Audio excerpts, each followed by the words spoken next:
Packing blouse সেলাই করার জন্য কটরি কাপড়গুলো আমি এইভাবে রেখে নিয়ে এইভাবে উল্টে নিয়ে একদিকে 3টে একদিকে একটা রেখে এইভাবে আমি সেলাই দিয়ে নিচ্ছি। এবার এইভাবে সোজা করে নিয়ে চারিদিকটা এইভাবে রেখে নিয়ে এবারে অবশিষ্ট কাপড়টা এইভাবে কাটিং করে নিলাম। এবার পিলিটটা এইভাবে দিয়ে নিচ্ছি। এবার এই কাপড়টা এইভাবে রেখে দিয়ে মিডিলে কটরিটা ধরে এইভাবে সেলাই দিয়ে যাব।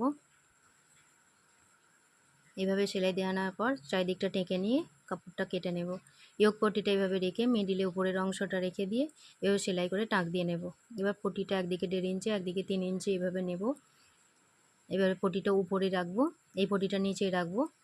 এই পট্টিটা সেলাই দিয়ে এভাবে পেতে সেলাই দেবো। এই পট্টিটা এভাবে মুড়ে নিয়ে এভাবে সেলাই দিয়ে নেব ডবল করে।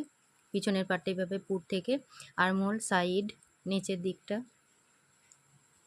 সাইড আর্মহোল এবার পুট থেকে বরাবর এভাবে সেলাই করে নিয়ে কাপড়টা কেটে নিয়ে এভাবে প্লিট দিয়ে নিলাম। পুটটা সোজা দিকে জয়েন করে নিয়ে সোজা উল্টো করে নিলাম। হাতা এইভাবে রেখে সেলাই দিয়ে পেতে সেলাই দিয়ে এইভাবে চারিদিকটা এইভাবে টেকে নিয়ে অবশিষ্ট কাপড় কেটে নিয়ে হাতাটা ধরিয়ে সোজা উল্টো সেলাই দিয়ে নেব।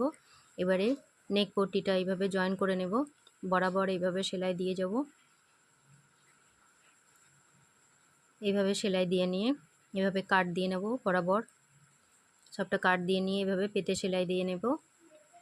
পেতে সেলাই দেওয়ার পরে কোমর পট্টিটা 2 ইঞ্চি মাপ নিয়ে এভাবে বসিয়ে 1/2 ইঞ্চি মার্জিন রেখে বরাবর এইভাবে সেলাই দিয়ে নিয়ে এভাবে পেতে সেলাই দিয়ে নেব। এভাবে সেলাই দেওয়ার পরে এবার আমি হেমটা এইভাবে দিয়ে নেব। কোমর থেকে শুরু করব, এভাবে এই দিক থেকে হেমটা দিয়ে যাব। পুরো কোমরটা হয়ে গেলে এখানটা এইভাবে সেলাই দিয়ে নেব। সামনের ডান দিকের পাটে সেলাই দিয়ে এভাবে কোণাটা মুড়ে নিয়ে এইভাবে সেলাই দিয়ে নেব। এইভাবে বাঁ দিকটা এইভাবে সেলাই দিয়ে শেষ করে নিলাম। তো সেলাই কেমন